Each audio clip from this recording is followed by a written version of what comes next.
waa qaybtii saddexaad ee qisadii Aamina Sultaan iyo Xasan Olol ninkii Soomaaliga ahaa ee guursaday gabadha jinka ah. Qisadan qaybtii labaad waxay ku dhamaatay Aamina Sultaan iyo Xasan Olol oo arooskoodu dhacay kadibna guri galay. Qaybtan saddexaad waxay ku bilaabanaysaa sidan. Arrinta sida ay doonto ahaatee, aniga iyo Aamina habeenkaas oo dhan waxaanu ahayn qoys cusub oo waanu iska sheekaysanaynay. Kadib markii waagu baryayay ee salaadii subax la adimayay ayay Aamina igu tiri, xasanow orod oo soo maydho. Dabadeedna markii aan soo maydhayna Aamina gogol ayay gurtay oo ay qaaday oo ay ii geysay geed weyn oo guriga hortiisa ah si ay iigu gogosho. Waxa kaloo ay geedkii ii geysay quraacdii iyo qadadii. Kadibna waxay igu tiri, nabadgelyo, habeenkii ayaynu wax isu nahay. Dabadeedna waxaan ku idhi, oo maxaa dhacay? Sawdigii shalayba badda igula dagaalamayay. Waxay iigu jawaabtay, shalay amar ayaan haystay laakiin waqtigan amarkii ma haysto. Kadibna way iska tagtay, aniguna ilayn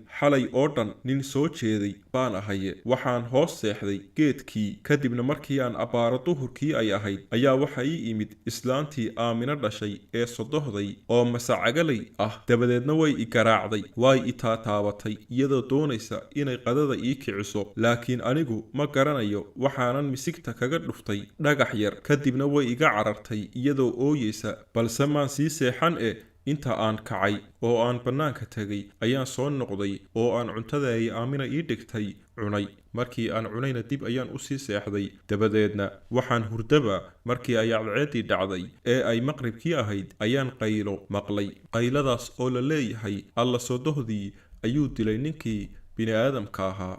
Aniguna waan yaabanahay oo waxaan leeyahay, waar xageebaad ku aragtay sodohdan ay leeyihiin wuu dilay. Dabadeedna aniga oo yaaban ayay suldaankii sodogay iyo sodohday soo baxeen oo ay dadkii qaylinayay inta ay u hanjabeen iga celiyeen, iyada oo islaantii sodohday tiri, muxuu igu sameeyey oo aad u sheeganaysaan? Haddii aydan inanka iska dhaafin waan isqaawinayaa. Sidoo kale suldaankii ayaa isna yidhi, wiilka hinaasa ayaa idinka haya. Intaa kadibna waa la iska kala tegay. Kadibna suldaankii ayaa fiidkii ii yeedhay oo igu yidhi, xasanow, waxaa layna kala yidhaahdaa jin iyo insi. Markaa 3 bahal mooyaane bahalaha inta kale oo dhan jinku wuu isku ekaysiiyaa. 3daa bahal ee aanu jinku isku ekaysiinna waxa ay kala yihiin doofaarka iyo abeesada iyo eyga. Dabadeedna suldaankii ayaan ku idhi, annagu haddii aanu insiga nahay, marka aanu bahal aragno fara lama gafnee, na kala fogee oo bahalaha igala hadal oo yay ii soo dhowaan. Dabadeedna waa yahay ayuu igu yidhi suldaankii, laakiin waxaan isweydiiyey, talow islaantii sodohdaa aragtaye oo masacagali noqotaye, odayguna muxuu noqdaa? Markaas ayaan weydiiyey suldaankii oo aan ku idhi, maxaad noqotaa? Markaas ayuu igu yidhi, waxaan noqdaa aar libaax, oo magacaygaba waxa la yidhaahdaa aar libaax. Dabadeedna isagii ayaan ka baqay, laakiin maalintaa wixii ka dambeeyey waanu kala nabadgalnay bahallihii ay isku ekaysiinayeen suldaanka iyo reerkiisuba. Muddo markii aan halkii joogay oo ay gabadhii Aamina Sultaan uur ii yeelatay, isla markaana uu sadkeedii soo dhowaaday, ayaan ku idhi, waxaan doonayaa inaan reerkayagii soo salaamo oo aan arko. Ta kale reerkayaga muddo ayaan ka soo maqnaa, meel aan jirana ma ogee, aan isa soo ogeysiiyo inaan halkan joogo. Dabadeedna Aamina waxay arrintayda u sheegtay suldaankii. Kadibna wuu ii yeedhay oo wuxuu igu yidhi, xasan, ma reerkii ayaad rabtaa inaad soo aragto? Haa ayaan ku idhi. Dabadeedna suldaankii iyo islaantii sodohday reerkayagii ayay lacag badan iyo dhar iigu dhiibeen. Kadibna suldaankiibaa igu yidhi, xasanow, aabbahaa waa nin daran oo faqri ah oo wuxuu ku odhanayaa, xasanow, xoolahan tirada badan xageebaad ka keentay? Markaa ha nooga sheekayn ee waxaad ku tidhaahdaa, berbera ayaan ka imi. oo haddii uu ku yidhaahdo maxaad ka qaban jirtayna waxaad ku tidhaahdaa, maraakiibta xoolaha ayaan ka shaqayn jiray. Aroortana diyaargarow waad tegaysaaye oo safar ayaad galaysaaye. Markii ay salaadii subax ahayd ayaan alaabtaydii oo masar weyn oo shaash leh laygu duubay dacalka qabsaday oo aan safar u diyaar garoobay. Kadibna waxaan u jeestay xagga iyo Ceerigaabo. Ma garanayo in cagaha wax lay geliyey iyo in kale, laakiin waxaan arkay aniga oo isla markiiba Ceerigaabo dhex taagan, balse markiiba waxaan Ceerigaabo uga sii gudbay meeshii uu reerkayagu deganaa. Sodogay iyo sodohday waxay hooyaday iyo aabbahay iigu sii dhiibeen mid walba lacag gaar ah, taas oo ay aabbahay iigu sii dhiibeen 5,000 oo rubadood oo lacagtii Indian rupee la odhan jiray ah, halka ay hooyadayna iigu dhiibeen 3,000 oo rubadood. Rubaddu waa lacag xilligaasi la isticmaali jiray. Sidoo kale waxay iigu dhiibeen dhar wada xariir ah, anigana waxay isii siiyeen 300 oo rubadood oo laygu yidhi maqaaxiyaha iskaga ilaali. Markii aan reerkayagii u tagay ee aan aabbahay iyo hooyaday lacagihii iyo alaabooyinkii laygu soo dhiibay aan siiyey, ayuu odaygii aabbahay ahaa ee olol jaamac su'aalo ila dabagalay. waxaanu ugu horrayn i weydiiyey waaryaa xasan, nimanka badmareennada ah ee badaha u shaqo taga sannadaha badanna ku maqnaada ayaan weligood 8,000 oo rubadood kala imanine xaggeebaad xoolahan ka keentay. laakiin ilayn waxaan ahay nin uu suldaankii la soo ballamaye. waxaan ku adkaystay oo aan idhi, aabba sida aad og tahayba sigaar ma cabo, qaad ma cuno, sidaasi darteed wixii aan berbere ka shaqaystay meel baan ku urursan jiray oo waan kaydsan jiray. ta kale iyadoo uu odaygii aabbahay la yaaban yahay 5,000 ee rubadood ayay islaantii hooyaday ahaydna indhaha kala hadashay oo ay ku tidhi anigana 3,000 oo rubadood ayuu isiiyey. kadibna odayga ayaa yidhi ka waaweyn. marka ay sidaasi isleeyihiin waxay moodayaan inaan dharkan iyo lacagtan soo xaday. dabadeedna odaygii aabbahay wuxuu la hadlay islaantii hooyaday wuxuuna ku yidhi, eeyaa waa islaanta, waxaad yeelaysaa 5,000 ee rubadood ee aan hayo iyo 3,000 ee aad hayso waad isku daraysaa, kadibna sanduuqaaga ayaad ku ridaysaa, laakiin dharka iska isticmaal. odayga aabbahay waxa uu ahaa oday caan ah oo la garanayo, markaa waxa uu leeyahay wiilkayga xasan haddii uu adduunkan soo xaday waa lay imanayaa. sidaas darteed wuxuu yidhi haddii lay yimaado aniga ayaa dharka bixin doona, laakiin islaan yahay lacagtaa farha saarin oo waxba ha ka taaban. kadibna hooyaday hadalkii odayga ayay aqbashay. dabadeed markii aan reerkii dhowr maalmood la joogay ayaa odaygii aabbahay ahaa waxa u yimid nin faras wata oo Ceerigaabo laga soo diray, waxaana loogu yeedhay 2 qolo oo uu kiis ka dhaxeeyey, odayguna gartooda uu ku jiray. laakiin odaygii waxa uu ku yidhi ninkii faraska watay, orod oo iska teg, berito ayaan kaa soo daba baxaynaaye. kadibna markii uu ninkii iska noqday subaxnimadii dambe ayaan odaygii aabbahay ku idhi, aabbe waan ku raacayaa, inakeen ayuu igu yidhi.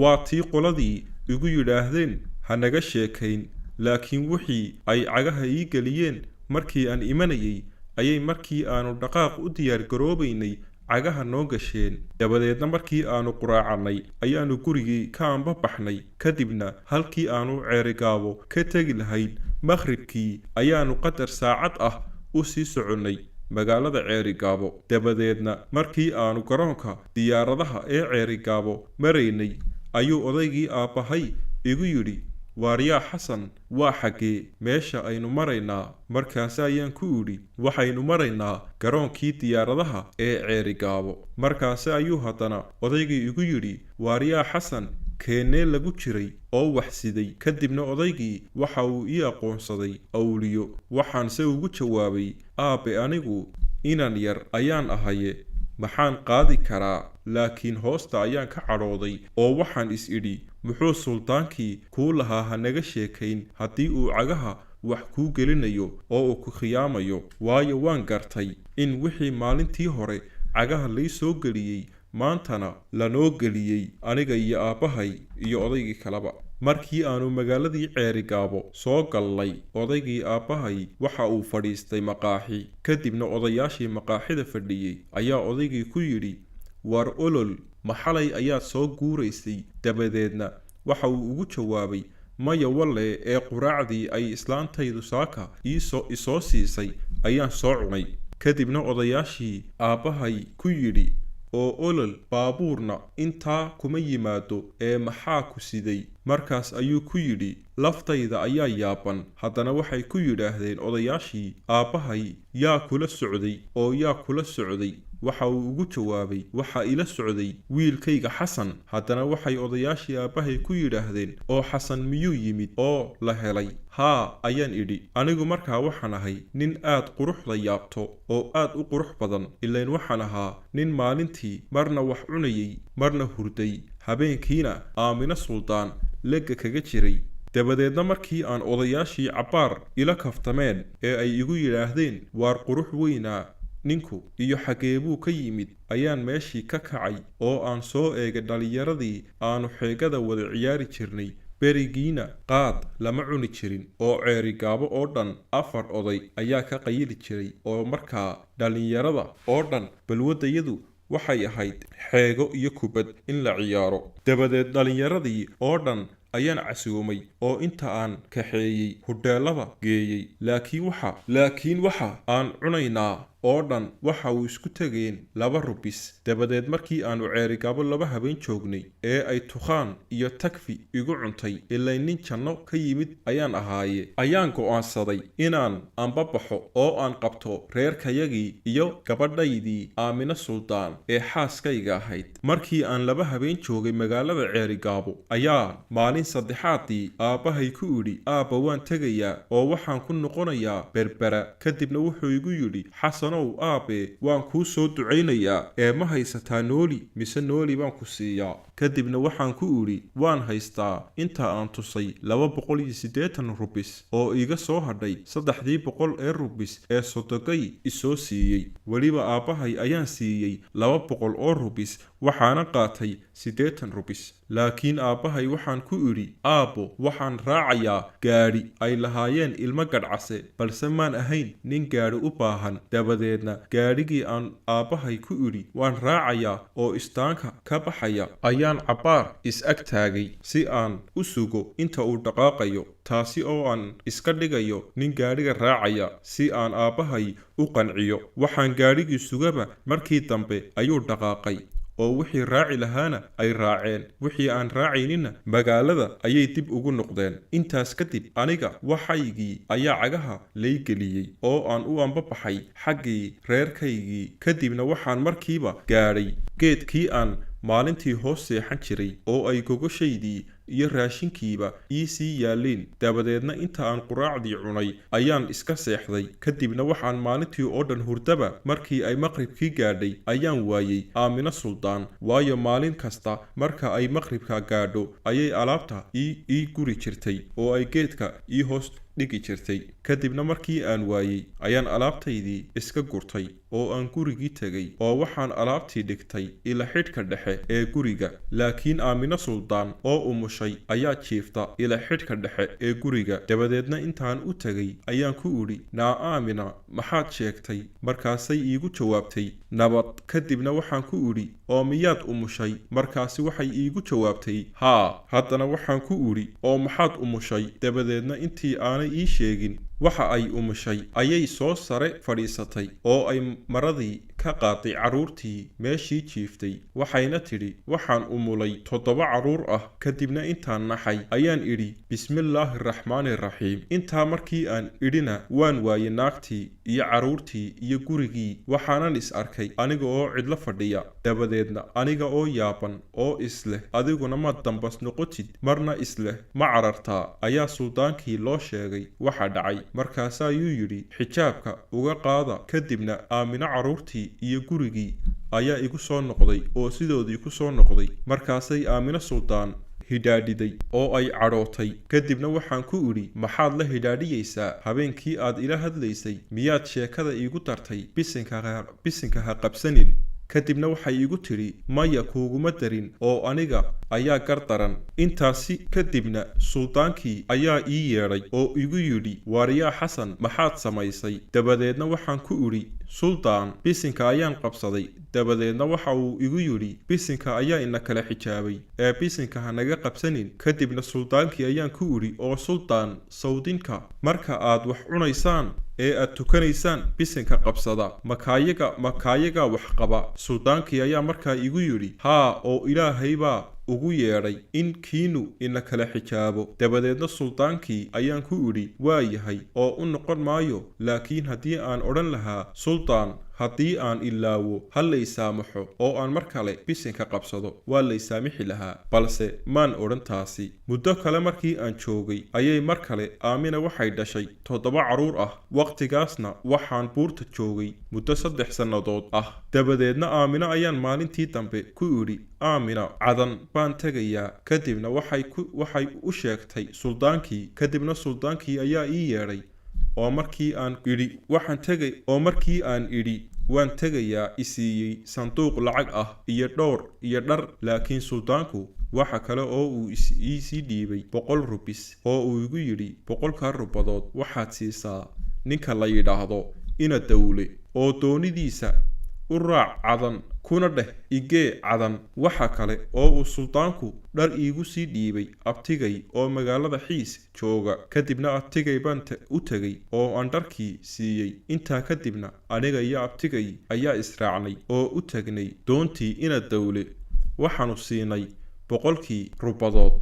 laakiin Ina Dawle aniga iyo abtigay wuu nagu diiday 100 rubadood oo wuxuu yidhi olol jaamac baa i qabsanaya haddii uu maqlo wiilkaagii ayuu lacag ka qaatay. Dabadeedna 100 rubadood wuu nagu soo celiyey. Markaa 100 rubadood waxaan siiyey abtigay oo aan ku idhi abti maqaaxiyaha iskaga ilaali. Sidaasi ayaan ku raacay doontii oo suldaanku igula ballamay. Waxaanay magaalada Xiis nagala dhaqaaqday goor casar ah. Dabadeedna halkii ay 3 habeen nala sii socon lahayd ayay iyana cagaha wax ka gasheen. Markaasay habeenkiiba nala tagtay biyaha badda cadmeed. Isla markaasna waa berigiiba munaaradii buurta Shaanshaan ku taalay bay nala tagtay. Kadibna kuruugii doonta ayaa yidhi ka kaca, cadan waa tane. Dabadeedna dadkii doonta saarnaa baa kacay oo yidhi waar yaa inala socday oo aan ilaahay ahayn. Doonta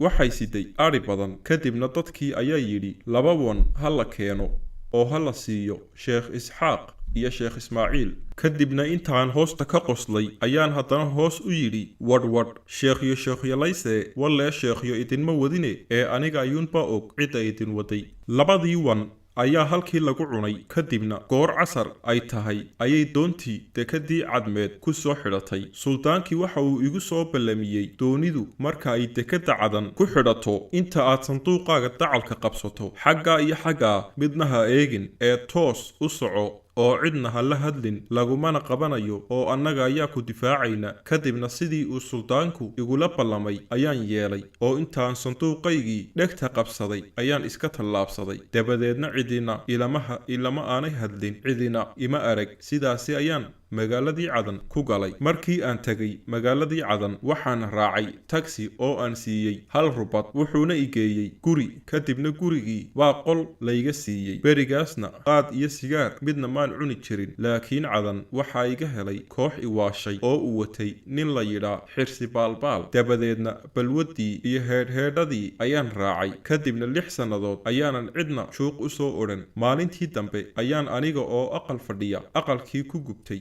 Waxayna ahayd xagaa kulul. Kadibna iyadoo ay xabad sigaar ahi ii shidan tahay ayaan gurigii dibadda uga soo baxay. Markaas ayay Aamina Suldaan meel halkaas ah igaga soo baxday. Markii aan isha ku dhuftay ayaan isidhi qoodh iyo xero waa Aamina. Markaasi ayay soo socotay oo way isalaantay oo waxay igu tidhi maxaad sheegtay? Waxaan ku idhi oo aan ugu jawaabay waa nabad. Markaas ayaan ku idhi oo tumaad ahayd? Markaas ayay tidhi oo miyaanad i garanayn? Markaas ayaan ku idhi oo maalintiiba 100 dumar ah ayaan arkaa ee maxaan ka garanayaa? Waanan garanayaa run ahaantii ee kiiska ayaan iska waalayaa. Dabadeedna markaas ayay tidhi waar anigu ma ihi naagaha cadmeed ee waxaan ahay Aamina Suldaan oo adiga ayaan ku doonayay ee bal waran. Markaas ayaan gacan mayd ah oo baqdin ah ku salaamay oo aan ku idhi naawaan fiicanahay aniguye bal carruurtii iyo reerkii iyo dadkii ka waran. Markaas ayay tidhi waa la nabad qabay waana la wanaagsanaa. Markaas ayaan ku yidhi maxaa maanta ku keenay? cadan ee aad doonaysay. markaas ayay tidhi adiga ayaan ku doonayay oo gabadhaadii oo 9 jir ah ayaa la soo doontay. markaas ayaan idhi ma gabadha 9 jirka ah ayaa la soo doontay. xasan olol markii ay aafadiisii jinka ahayd aamina suldaan ugu timid cadan ee ay u sheegtay in guur loo soo doontay gabadh uu dhalay oo 9 jir ah, waxa uu sheegay inuu fajaciyo ama kaag uu ka qaaday. kadibna yaabkii uu yaabay markii warkaa loo sheegay ayuu si lama filaan ah u yidhi bismillaahi raxmaani raxiim. laakiin marka uu bisinka qabsanayay wuu ilowsanaa dardaarankii uu siiyey sodogii. sidaasi darteed xasan markii uu bisinka qabsaday ayuu aamina suldaan nuurigeediiba iyo araggeegiiba uu waayey. wuxuuna xasan olol magaalada cadan ku sugnaa muddo 6 sannadood ah. kadibna xasan olol cadan waa uu ka soo laabtay oo dalka ayuu yimiday iyadoo aanay isaga iyo aamina suldaan wax xidhiidh ah yeelan. wuxuuna markaa yimid magaalada hargeysa iyadoo uu xilligaas ahaa sannadihii dhowr iyo toddobaatankii. laakiin xasan olol isaga oo ka hadlaya imaatinkiisii hargeysa wuxuu yidhi waxaan cadan iska soo balweeyaba oo aan balwad ku soo yeeshaba waxaan imid hargeysa. dabadeedna markii aan muddo joogay magaalada hargeysa ayaan maalin maalmaha ka mid ah aniga oo bahal busaarad ah la il daran oo meel kaabad ah ku fadhiya waxay soo hormaray gaadhi yar oo ay aamina suldaan saaran tahay. kadibna markii aan arkay ayaan indhaha la raacay. dabadeedna markii uu gaadhigii marayay meel agtayda ah ayay aamina suldaan ii soo tuurtay masar xariir ah oo ay ku soo xidhay lacag aad u tiro badan. kadibna markii ay lacagtii ii soo tuurtay ayay idhaaftay iyadoo aan ila hadlin. wixii muddadaas ka dambeeyey maan arag wax xidhiidh ahina nama dhex marin. xasan olol waxa uu sheegay inay aamina suldaan u dhashay 14 carruur ah, laakiin waxa uu sheegay inay aamina suldaan la soo xidhiidhi lahayd haddii ay nooshahay. sidaasi darteed uu aaminsan yahay inaanay noolayn oo ay dhimatay. sidoo kale waxa uu intaasi ku daray oo uu yidhi aamina suldaan haddii ay carruurtayda u sheegi lahayd inaan anigu ahay aabbahood way ila soo xidhiidhi lahayd. nasiib darro waanay u sheegin inaan aabbahood ahay. xasan olol waxa kale oo uu ku kaftamay inay niman reer somalilan ahi sheegteen inay aamina suldaan iyaga ahayd. sidaasi darteed ay yaradkii iyo xalaalba ay ka doonayaan maadaama bay yidhaahdeen aad sheegtay inaad gabadha oo qaawan oo dabaalanaysa lugaheega kala dhex martay. wuxuu si xasan olol taasi kaga jawaabay inuu ogol yahay waxaasi oo dhan, laakiin buu yidhi iyaga ayaan uga fadhiyaa xaaskii iyo 14 carruurta ahaa. hase yeeshee xasan olol waxa uu guursaday gabadh kale oo insi ah. qisadiina halkaas ayay ku dhammaatay. waraysigan waxa xasan olol ka qaaday wariye liibaan shire waxaana idinla socodsiinayay anigoo cabdiraabeel ah. aad iyo aad ayaad ugu mahadsantihiin dhegaysigiina. tan iyo intaan ku kulmi doono qisooyin kale oo xiiso leh sidaa iyo kulanti dambe oo xiiso leh.